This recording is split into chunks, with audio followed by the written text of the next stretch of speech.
Estoy casi segura de que si nos remontamos a la pintura barroca, por allá por el siglo XVII, te vendrán a la mente nombres de artistas como Caravaggio, Rembrandt, Rubens, Velázquez. Pero, ¿y si te pido nombres de artistas femeninos del barroco? ¿Tienes alguno en mente?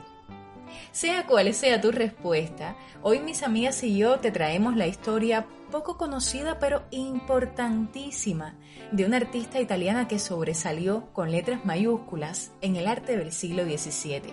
Pronto sabrás su nombre. De momento te digo los nuestros. Yo soy Greta y te estoy saludando desde La Habana, este pequeño puntico en el mapa. Y ya les doy la bienvenida a Gretel y Jenny. Hola mis amigas. Buenas. Hola a todos. Como ya venía adelantando, hoy estaremos conversando sobre una artista tremenda, Tremenda por su historia personal y por su carrera artística. Y tremenda también por cómo supo crecerse ante las situaciones que vivió, que no fueron pocas ni muy agradables que digamos. Noto cierta empatía o identificación por aquí. No tanto identificación porque gracias a Dios no tenemos la misma historia de vida. Por suerte. Así mismo, pero sí me parece valiosa la actitud de una mujer como ella, ¿no? Que en medio de un contexto dominado por hombres y leyes patriarcales tan absurdas. Bueno, ya lo voy a dejar ahí porque yo me empiezo a calorar con este tema. Sí, mejor pongamos punto final ahí y acabemos de decir sobre quién estamos hablando.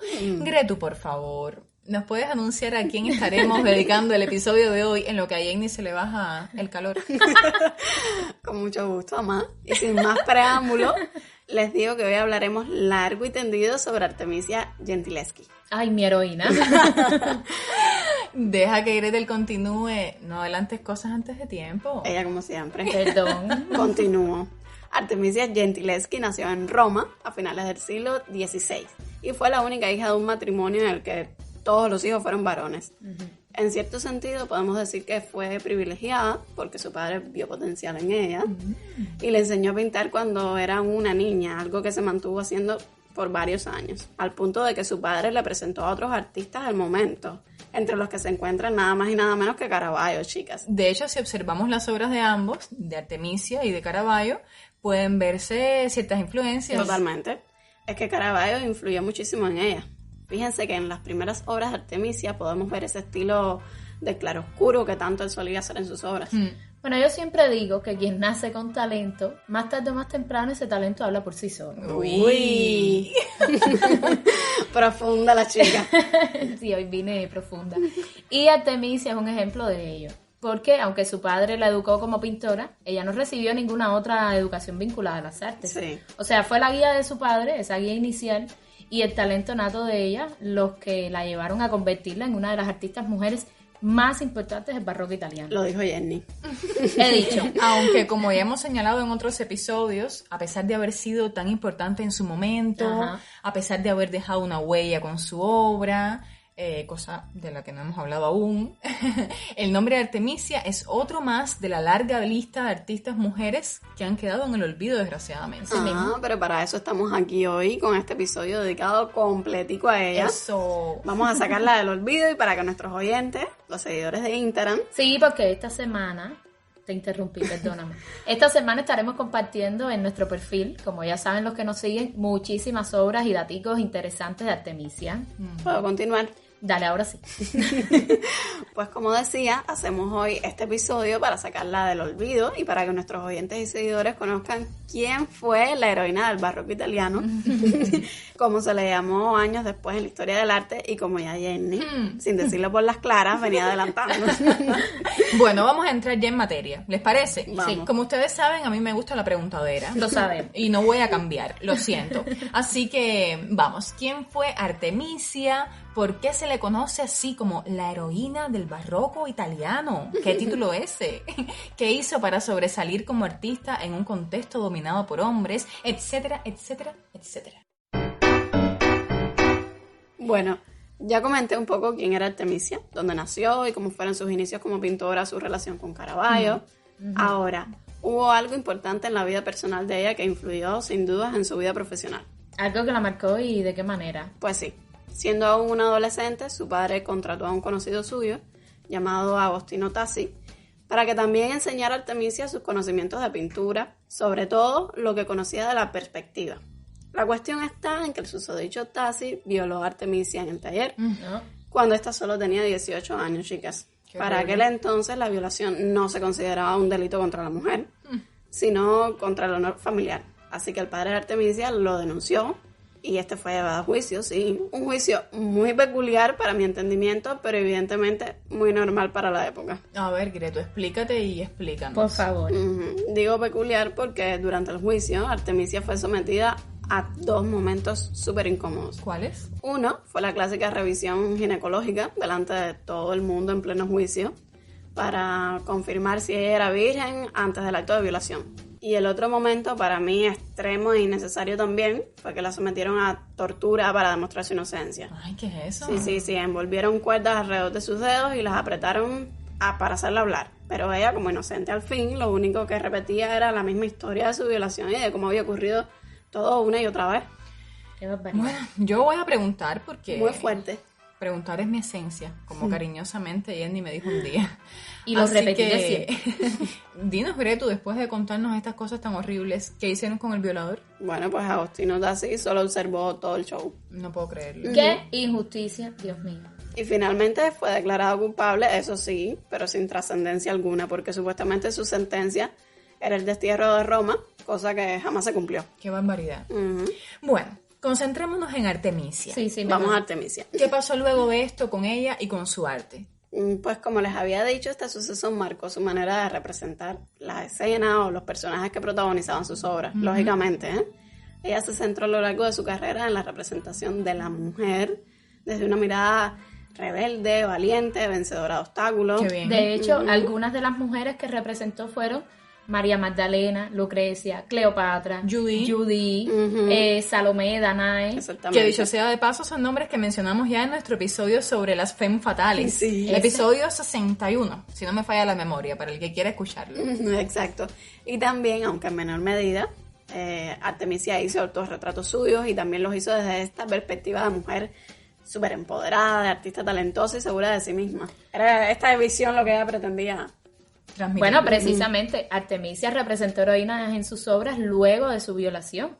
Y eso no era algo que predominara en ese momento. Esa manera de representar las escenas y los personajes femeninos desde esa visión osada, vencedora, no era algo común entre sus contemporáneos masculinos. Obviamente. Por eso fue sobresaliendo poco a poco con sus obras. Y es que ya desde antes de ese suceso tan desagradable que ella vivió, o sea, de la violación, ella tenía una manera de representar a las mujeres desde una perspectiva no tan sumisa o en desventaja con respecto a los hombres. Si nos fijamos en su obra Susana y los ancianos, Aunque se considera la primera de ella que aparece filmada y fechada. Sí. ajá, cuando ella la pintó tenía solo 17 años, fue en 1610 cuando hizo esta obra, Susana y los ancianos. Resulta que esta escena en los siglos XVI y XVII fue muy recreada, siempre apareciendo Susana como una joven virtuosa o hermosa, que es observada por 2 ancianos mientras se bañan en el estanque de su jardín.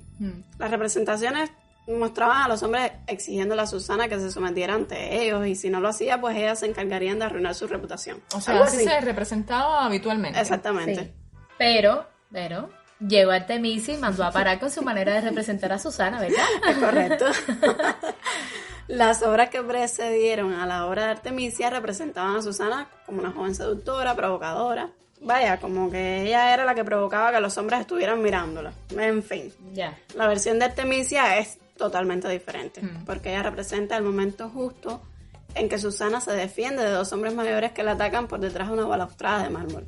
Es interesante porque en esa obra ella está representando un acto de violencia desde el punto de vista de la mujer que se defiende. Ajá. Diferente. No es la mujer víctima, la mujer maltratada, ofendida, sino una mujer que se enfrenta a sus agresores y opta por una postura más activa.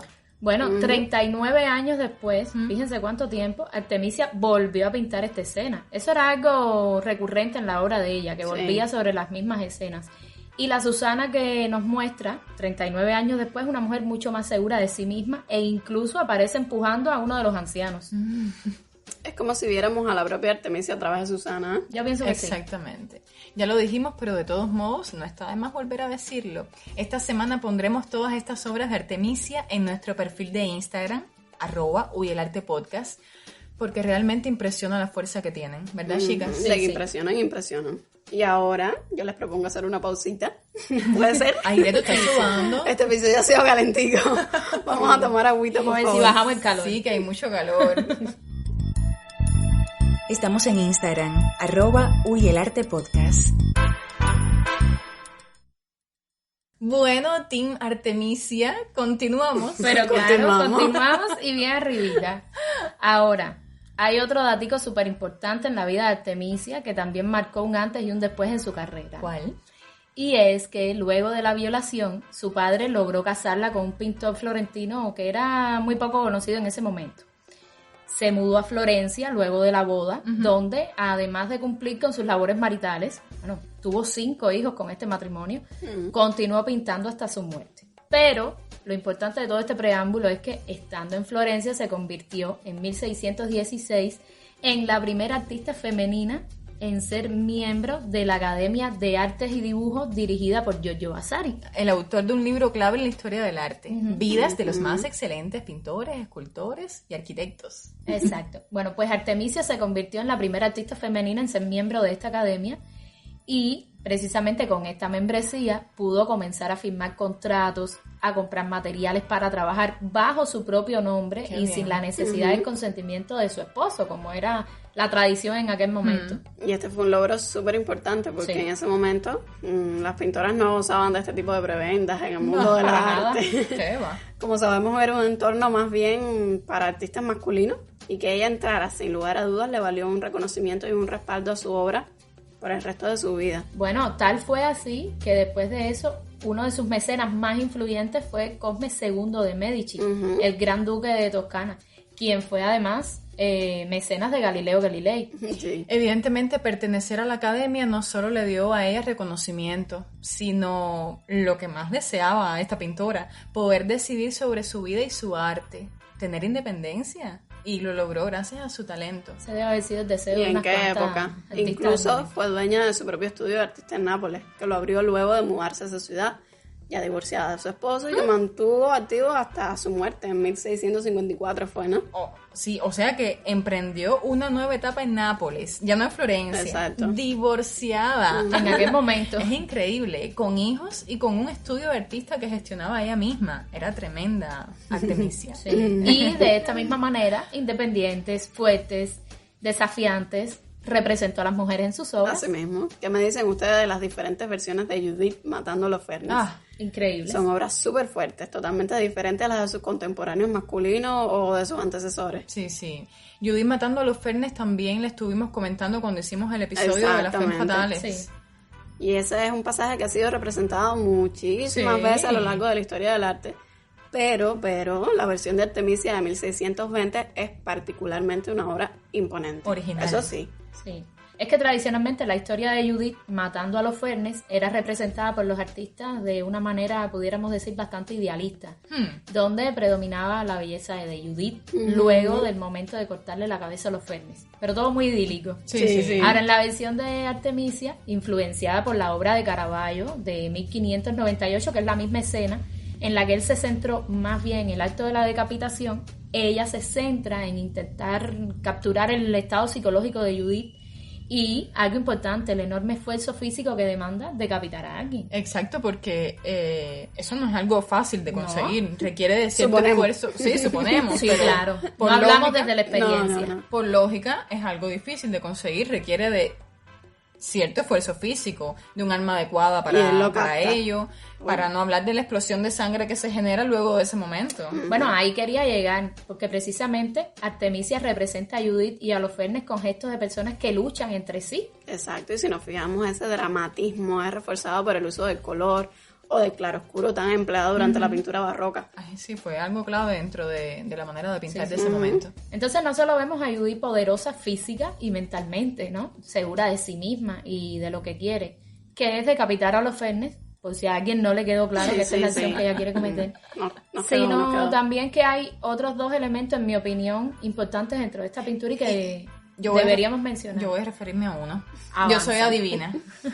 Creo que este es uno de los que tú en los que tú estabas Seguro pensando. coincidimos. Y que tiene que ver con lo que les decía de la explosión de sangre y del esfuerzo que conlleva decapitar Sí, a claro, alguien. es que algo clave dentro de la obra. Porque Artemisia representó con mucho realismo el baño de sangre al quitarle la vida a Holofernes. Vemos las sábanas manchadas, su vestido salpicado. O sea, es una crudeza y un realismo que no vemos en otras versiones de esa historia. No, es que las versiones anteriores son idílicas. Como ya dijiste, sí.